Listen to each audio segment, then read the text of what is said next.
Good evening, everyone.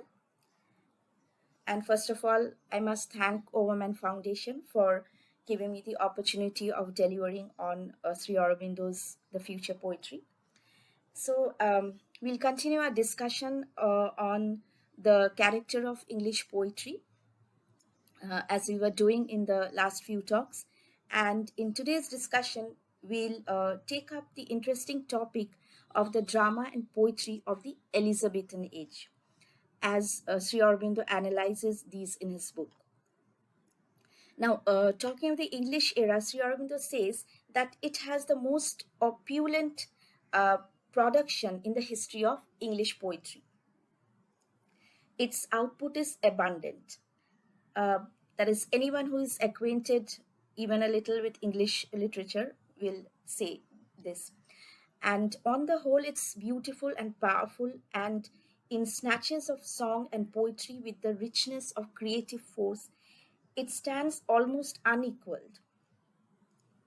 And yet, Sri Aurobindo says Elizabethan literature is not satisfying in performance, because as we have just said, it was an age where drama flourished. So, and it cannot be compared to the productions of the great ages of Latin and Greek, which were a supreme force in literary culture, excellent and powerful. Okay, so among its other faults, Sri Aurobindo points out its lack of adequate forms and fullness of spirit, inefficient aesthetic effect and virtue, and its inferior burden of meaning. So these are Sri Aurobindo's own words, and yet he says that it has the most opulent production in English poetry. So we'll see how the paradox is resolved. And the only saving grace is Shakespeare, perhaps, whose marvelous poetry and poetic rendering of life casts its spell strongly enough to hide the general faults and deficiencies of the age to a great extent. In fact, his whole age is magnified by his presence. That is Shakespeare's, Sri Aurobindo says. And other literary artists of the age sometimes catch a little of his light and glory. To quote Sri Aurobindo here, but Shakespeare is an exception, a genius that transcends all laws, a miracle of poetic force. Of course, there are a few other poets of high order, like, say, Spenser and Marlowe, who deserve to be called great in spite of their eventual failure. But the age doesn't give us many more names in greatness to reckon with.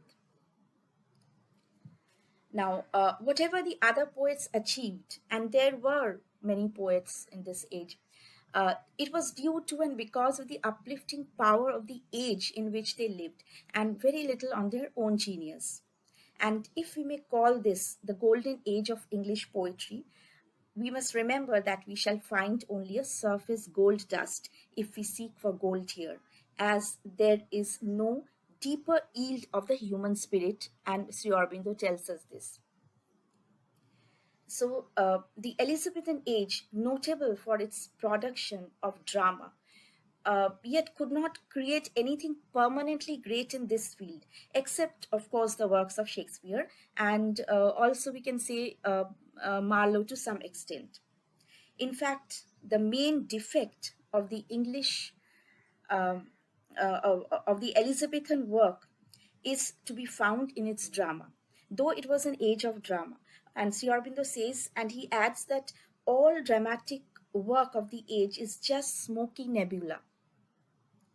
Now imagine that an age which is flourishing in its drama, and because of its drama, it's famous. So even here, there is nothing great, nothing great in dramatic production, because he says in performance, and drama is meant to be performed, so in performance it is very little compared to the effort of the dramatist.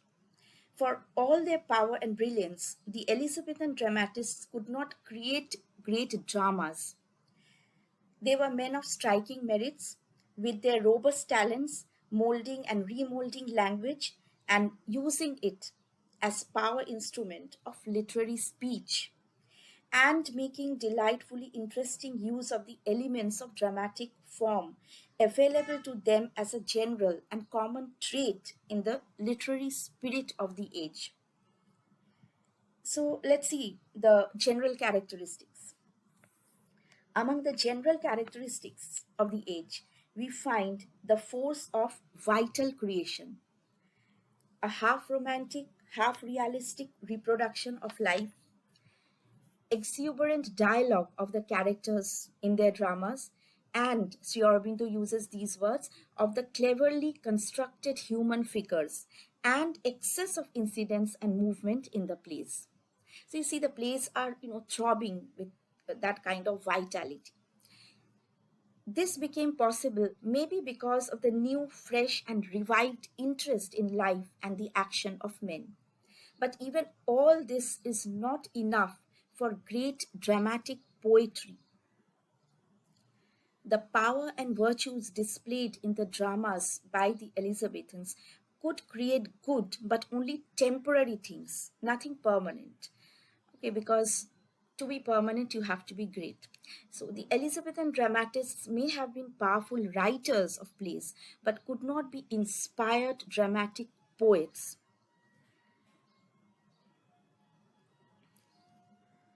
Uh, to achieve the great and permanent, something else is needed. Things which we get in great geniuses like, say, Shakespeare, Racine, Corneille, Molière, the Greeks, of course, and some Sanskrit dramatists. Because mere representation of life is not enough. To produce great dramatic poetry, much more is needed. And according to Sri Aurobindo, these are, he enumerates them. First of all, there must be not a mere representation, but an interpretative vision of life. Then the vital presentation, which is the outer instrument of the drama, must come from the deeper side, the seeing idea of life. This interpretative vision and idea must be expressed and worked out through an evolution of speech to the evolution of action. And Sri Aurobindo says in a drama, speech is more important because it is through speech, through the dialogues, that the action of the souls is revealed. uh, it's common sense. Okay, so outward action and event become of secondary importance as they make visible the inner action of the characters, and the inner action is mainly projected through speech. In great dramas, the true movement is psychological, and the other or the outer action is only a symbol or a culmination of that movement. Okay, so let me give an example over here. King Lear, okay, one of Shakespeare's greatest, noblest plays. And I've just picked out this speech of Lear when it's towards the end of the play, when King Lear has lost everything. Yet, look at his words, which have the gait and movement of the king still. And he's saying, every inch a king, when I do stare, see how the subject quakes. The wren goes to it, and the small gilded fly does lecher in my sight. There's hell, there's darkness, there is the sulphurous pit, burning, scalding stench, consumption. Now, these words of Lear, we do not feel pity for him, even when we see he has lost everything. It's something else, some nobler emotion in us that is stirred. And yes, if we feel pity listening to these, then of course King Lear is not King Lear. So great dramas involve the audience not as mere spectators, but bring about a catharsis of emotions. So, what is the purpose of writing a play? Sri Aurobindo says, and I'm quoting part of his sentence here: drama is the poet's vision of some part of the world act in the life of the human soul. It is, in a way, his vision of karma, in an extended and very flexible sense of the word. And at its highest point, it becomes a poetic rendering or illustration of the Aeschylean Dashanti Pathin, the doer shall feel the effect of his act. Unquote. Here I can think of a supreme example, a great scene in the world of drama. Here's the guilt conscience of Lady Macbeth speaking in this anguished, dramatic voice. That is after the murder has taken place. And we have to remember that Lady Macbeth, did not physically murder Duncan. Still, the guilt, that is guilt conscience, that is being projected through these words. And I suppose only Shakespeare could do this. She's saying, here's the smell of blood still. All the perfumes of Arabia will not sweeten this little hand. Oh, oh. So look at the agony, and when all is quietened, the drama reaches one of its high points of intensity in the physician's speech, where he says, unnatural deeds do breed unnatural troubles. Infected minds to their deaf pillows will discharge their secrets. More needs she the divine than the physician. That is the great dramatist Shakespeare, and one never tires of reading or watching him. Of course, scenes like these are composed rarely. So, great dramatists are very rare, Sri Aurobindo says. We shall find hardly more than a dozen great dramatists in world literature. And why is this so?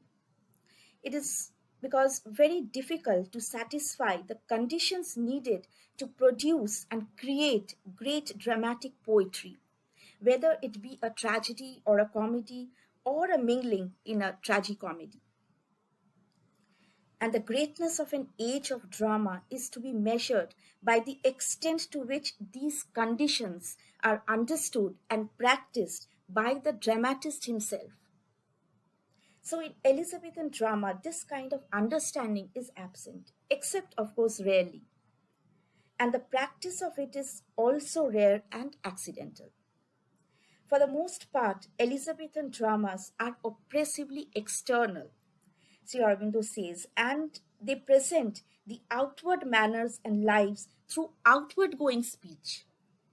There is little or no interpretative or transforming vision. And the same goes for characters who appear more like external figures jostling each other on a crowded stage. And they do not appear like men, living men, working out their karma. Of course, all these are general traits, and we must not forget the exceptions. Even the form of these plays is constituted mainly by a succession of incidents which culminate in a violent, tragic, or a happy ending. Sometimes there's exaggerated speech and passion at display, and the appeal then is to our lower emotional being. The higher intellectual and imaginative appeal cannot be wrought through this kind of melodrama. So these are some radical defects of Elizabethan drama, and even great poetry cannot do much to atone for it. In fact, Elizabethan poetry has some formal merits according to Sri Aurobindo, but we do not find here the essence of true poetry. In fact, these falls were not limited to or ended with this historical age. Unfortunately, imitations of these falsities of the Elizabethan models account for the failure of future attempts also in this field. For instance, consider Robert Browning, who came much later and with a great talent for the true drama, also achieved very little and failed to be an excellent dramatist. So, to come back to the Elizabethan age, here in this age, one or two names stand out as creators of more or less successful drama. One is, say, Christopher Marlowe, who was one such dramatist who had a clear idea of dramatic art and wove into his great plays magnificent poetry too. But he also has his limitations. We'll see what they are. So his subject was a human soul in action, and man's karma was his theme. And these are among the greatest working materials for the dramatist. And Marlowe was a conscious artist. We meet and see enacted in his plays the egoistic and asuric will succumbing to death or the forces it itself has brought into play. So look at these lines from his great play, Dr. Faustus. And of course, it's a Renaissance adaptation of the Faustus legend. Uh, and here in this scene, Faustus meets his nemesis when Mephistopheles, the agent of Satan, comes to carry away his soul.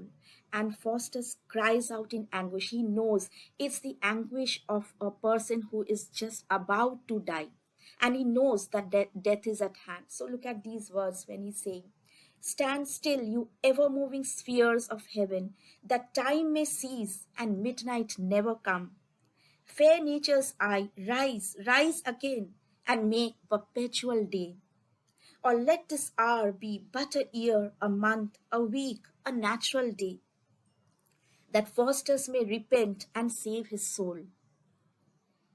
The stars move still, time runs, the clock will strike, the devil will come, and Faustus must be damned. So is his realization.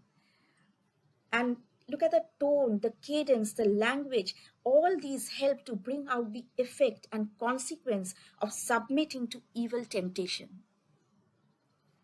So this is fit subject for great tragedy, drawn in his boldly colored and strongly cut style, to use Sri Aurobindo's words. And yet, Sri Aurobindo only tells us that Marlowe's genius was not exactly turned towards the drama. It was lyrical and narrative. So listen to these lines again from Marlowe, so very poetic, though given to the vain and proud character Mortimer to speak in his play Edward II, where Mortimer says, the prince I rule, the queen do I command, and with a lonely conch to the ground, the proudest lords salute me as I pass. I seal, I cancel, I do what I will. Feared I am more than loved. Let me be feared. And when I frown, make all the court look pale. So it is again here the diction and the rhythm which make the lines so very poetic. So in his plays, only at times, at great moments, do we find the lyric and epic touch breaking out through the form of the drama. So another drawback of so great an artist was that his execution was not proper and powerful enough to match his theme and form.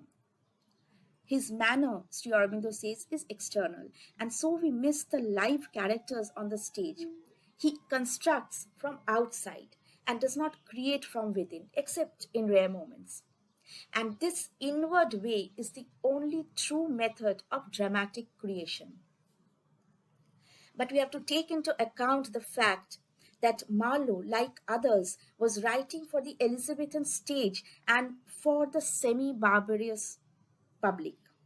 So the simplicity of his theme and artistic purpose get defeated in catering to the taste of his days, and the complex models of his plays seem incompatible with his theme and purpose. Of course, these faults show the general tendency of the age, and almost all artists fell prey to these. The great Shakespeare himself had his own limitations and drawbacks. So, let us now turn to Shakespeare and analyze, along with Sri Aurobindo, his power and his greatness and his limitations. Now, Shakespeare stands alone, Sri Aurobindo says, both in his own age and in all English literature. He is the one great and genuine dramatic poet. He worked with crude materials. As we know, he borrowed all his plots, uh, and this was the material he worked with. And by his genius, by his own dramatic method and spirit, he transformed them into works of great art. There have been several attempts to imitate him in England and outside, but no one could be like him. No one could become another Shakespeare. Those who have attempted to create like him could copy only the externals. Shakespeare writes from within, and except perhaps in a few early works, he doesn't turn life into romantic pyrotechnics. And this is a phrase Sri Aurobindo himself has used. A host of living images, revealing speech, an unending surge of movement, living real people, these are the constituents of the Shakespearean play. Because Shakespeare's aim is not something highly intellectual or aesthetic. It is the portrayal of the variety and multiplicity of life, and Shakespeare attempts only for a poetic vision of life and vital creation, and therein we find the unity of man and life spirit in nature. And Sri Aurobindo says it is this sheer creative anand of the life spirit which is Shakespeare. Because this great dramatist thinks for life's sake, and through the many characters he has created, life thinks itself out, and we have the many moods and shades of life, its infinite variety portrayed. So, listen to this merry song with, of course, its note of philosophical thought, where the singer says, "What is love? It is not hereafter, present mirth hath present laughter. What's to come is still unsure. In delay there lies no plenty. Then come kiss me, sweet and 20. Youth's a staff will not endure." That's the merry, witty song from one of his great comedies, Twelfth Night. So, in the speech and action of his characters is revealed the life soul within through the outward movements and passions. Or even in his description of characters, we get to know the inner being. For instance, look at these immortal lines describing the beautiful Cleopatra. And Shakespeare writes about her: "Age cannot wither her, nor custom stale her infinite variety. Other women cloy the appetites they feed, but she makes hungry where most she satisfies. For vilest things become themselves in her, that the holy priests bless her when she is riggish." So, see, this is Cleopatra, but um, when we think of a really beautiful woman, these lines, if we know them, just come to mind. So, that is the immortal Shakespeare. Okay, but whatever Shakespeare does and creates, in his vision and motive, he is concerned with life. And Sri Aurobindo says Shakespeare accomplished something akin to the feat of the great sage Vishwamitra in creating a world of his own through his vision. And a very brief reference to sage Vishwamitra over here. He was the Brahmarshi who composed many shlokas of the Rig Veda, and he half created another universe, as the legend goes. So Shakespeare's is not the drama of mere external realities. Yet the realistic elements are there, no doubt, but basically it is a romantic world, a world of the wonder and free power of life, where we can experience, according to Sri Aurobindo, an ultra natural play of beauty, curiosity, and amplitude. What Shakespeare has done as a poet is he has glanced at the whole visible world and the imaginary ones too, and created, as he himself says, what the poet does. "The poet's eye, in a fine frenzy rolling, doth glance from heaven to earth, from earth to heaven. And as imagination bodies forth the forms of things unknown, the poet's pen turns them to shapes and gives to airy nothing a local habitation and a name." Very important lines in various contexts from another one of his delightful comedies, A Midsummer Night's Dream. So, Shakespeare too worked within limits. He inherited the general faults of his age, its crudities, violences, and extravagances, but all these he handled with his force and toned down and made them part of the greatness of his scheme. So there's no real failure as such or actual defect anywhere. as there is an unfailing divinity of power in his touch, Sri Aurobindo says. Even the occasional lapses into prosaic verse or bad poetic expression, if we may say so, are not to be counted as defects or drawbacks, but to be taken as the willful errors of the great poet.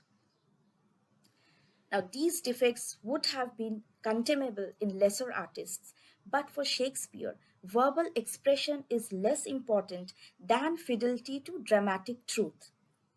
And as we've noted earlier, Shakespeare revels in life, portraying not so much what lies behind life as the life soul itself. And he has given a wonderful, immortal form to his life vision in intense poetical expression in his dramas.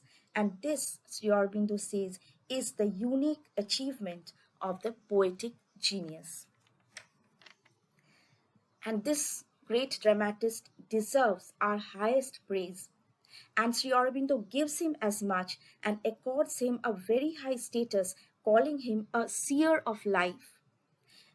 And so I'm quoting the entire sentence by Sri Aurobindo here when he says about Shakespeare.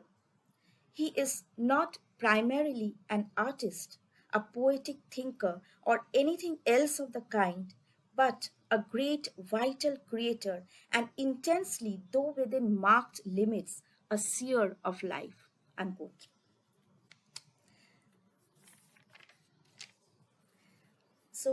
And till now, Shakespeare keeps his sovereign station among dramatists, as no one has replaced or surpassed him in the finer vital aim for dramatic form or fullness of vision and intensity of speech. Shakespeare remains the first among dramatic poets. But unfortunately, drama in England could progress no further as it was bogged down by the crude Elizabethan formula. And even when great poets and artists handle this literary form, they remain content to present only externalities, convincing themselves that drama is nothing more than a robust presentation of life and action and passion. But that is a very wrong idea and approach. And that is why we have more failures than successes. As we see, later on in Dryden's plays, in Byron, in Shelley's Cenci, Tennyson, all were in the grip of the same ignis fatuus, flame of futility, Sri Aurobindo says, and all are victims of this. But Sri Aurobindo also says that a new trend in drama has recently been visible, yet he does not predict the fate of drama as to its form and use of the dramatic motive. Perhaps we cannot expect the predestined creator so early. So, we have seen how Elizabethan drama expresses its life spirit in rich and beautiful, vital, and dramatic poetry. The rest of the age expresses itself, the joys and sweetness of life, in lyrical poetry. Here also we do not get anything much of intellectual value, as this poetic mind is still in its childhood. So, poetry of the Elizabethan age has more of imaginative and emotional appeal and is of great charm and beauty. So, I'll just quote a few lines from one Elizabethan poem, part of it, where the poet says, and more to lull him in his slumber soft, a trickling stream from high rock tumbling down, an ever drizzling rain upon the loft, mixed with a murmuring wind, much like the sound of swarming bees, did cast him in a swoon. Now, look at these lines. If we just imagine to ourselves the picture, the entire scenery, anyone amidst such surroundings would be lulled to a swoon, in fact, a romantic swoon. So, lines expressing such beauty of thought abound in the poetry of the age. Yet, what is lacking is that deeper, profounder thought substance and plenitude of form, the music of deeper spirit, of higher significance. Thus, we do not have the rounded artistic creation, though some attempts were made that way. The beauty of the Elizabethan lyric perhaps finds its best expression in the works of Edmund Spenser. His great composition, Fairy Queen, is a poem of imaginative charm and beauty, especially in the first two cantos. So let us get a taste of Spenser's poetry when he writes, a ge- as gentle shepherd in sweet eventide, when ruddy Phoebus begins to wake in west, high on an hill his flock to view and wide, marks which do bide their hasty supper best. A cloud of cumbrous gnats do him molest, all striving to infix their feeble stings, that from their annoyance he nowhere can rest, but with his clownish hands their tender wings he brusheth oft, and oft doth mar their murmurings. So here, see the imageries build up the atmosphere here with some quaint words and their apt music. But Sri Aurobindo mentions that harmony, fine descriptions, and poetical images are some typical features of Spenserian poetry. Even without the great power of narrative force and excess of symbols, he manages to bring in his work a fine poetic effect. But this, unfortunately, Spencer could not sustain for long, and the inspiration fails after the beautiful opening verses, and ultimately it is left unfinished, as we know.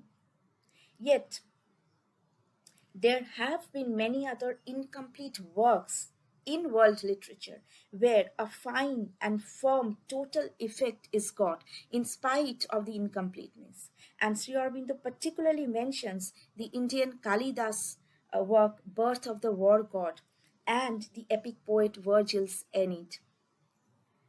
But in Spenser, the defect is of the artistic intellect and its insufficiency in harmonizing things.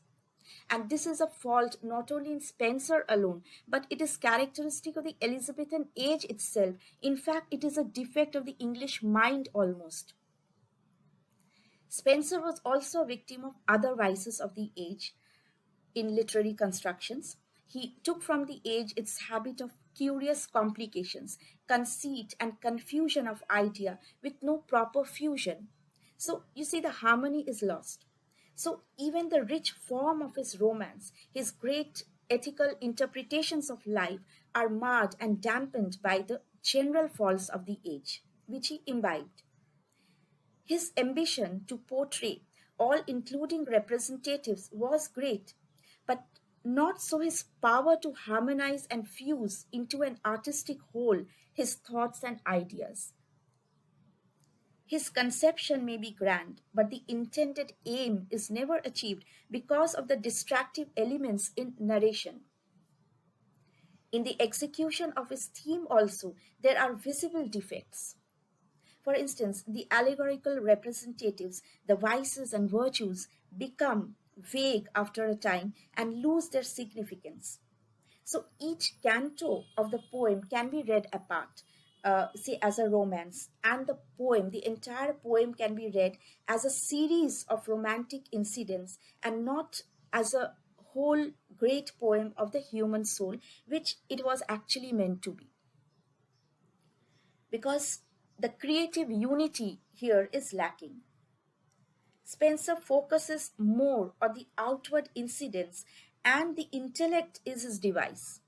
And in place of a living whole, what we get is the idea of diffused and complex perplexity. Now, Sri Aurobindo gives here the examples of the Indian Ramayana and the Greek Odyssey by way of comparison. And he says both these epics depict the struggle between the powers of good and evil amidst a wealth of incidents and so many descriptive passages, but without ever letting go of the central idea of the poem.